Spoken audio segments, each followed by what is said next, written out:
Hi friends, ಇದು Shwetambar Jain temple ಅಂತ.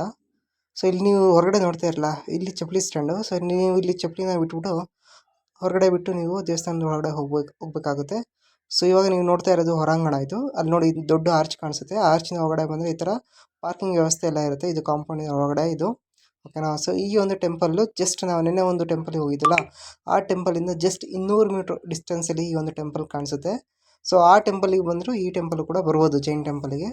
So ತುಂಬ ಹತ್ರನೇ ಅಂತ ಹೇಳ್ಬೋದು. ನೀವು ಎಲೆಕ್ಟ್ರಾನಿಕ್ ಸಿಟಿ ಬಂದಾಗ ಸೊ ಈ ಒಂದು ಪ್ಲೇಸಿಗೆ ಮಿಸ್ ಮಾಡದೆ ಬನ್ನಿ. ಸೊ ಅಲ್ಲಿಂದ ಆ ಟೆಂಪಲ್ಗೆ ಈ ಟೆಂಪಲ್ಗೆ ಜಸ್ಟ್ 100 ಮೀಟರ್ ಡಿಸ್ಟೆನ್ಸಲ್ಲಿ ಇರುತ್ತೆ, ಆಯಿತಾ. ಇದು ಶ್ವೇತಾಂಬರ ಅಂತ ಫುಲ್ ಗ್ರ್ಯಾಂಡಲ್ಲಿ ಕಟ್ಟಿದ್ದಾರೆ, ಆಯಿತಾ. ಹೊರಗಡೆ ಎಷ್ಟೇ ಬಿಸಿದ್ರು ಕೂಡ ಒಳಗಡೆ ಬಂದರೆ ತುಂಬ ಕೂಲ್ ಅಂತ ಅನುಭವ ಆಗುತ್ತೆ, ಮತ್ತು ತುಂಬ ರಿಲ್ಯಾಕ್ಸಿಂಗ್ ಆಗಿರುತ್ತೆ. ಸೊ ಜನನೂ ತುಂಬ ಕಡಿಮೆ ಜನ ಇರ್ತಾರೆ, ಸೊ ಜಾಸ್ತಿ ಕ್ರೌಡ್ ಇರೋಲ್ಲ.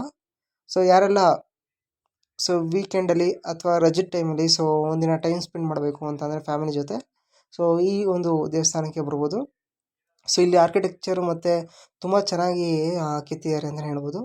ಸೊ ಫುಲ್ಲು ವೈಟ್ ಮಾರ್ಬಲ್ಸ್ ಇಲ್ಲೇ ಕಟ್ಟಿದ್ದಾರೆ. ಸೊ ದಿಗಂಬರ ಶ್ವೇತಾಂಬರ ಅಂತ ಅಂದರೆ ವೈಟು, ಓಕೆನಾ. ಸೊ ಈ ದೇವಸ್ಥಾನ ಹತ್ರ ಒಂದು 2-3 ಫೋಟೋವನ್ನು ಕೂಡ ತೊಗೊಂಡಿದ್ದೀನಿ.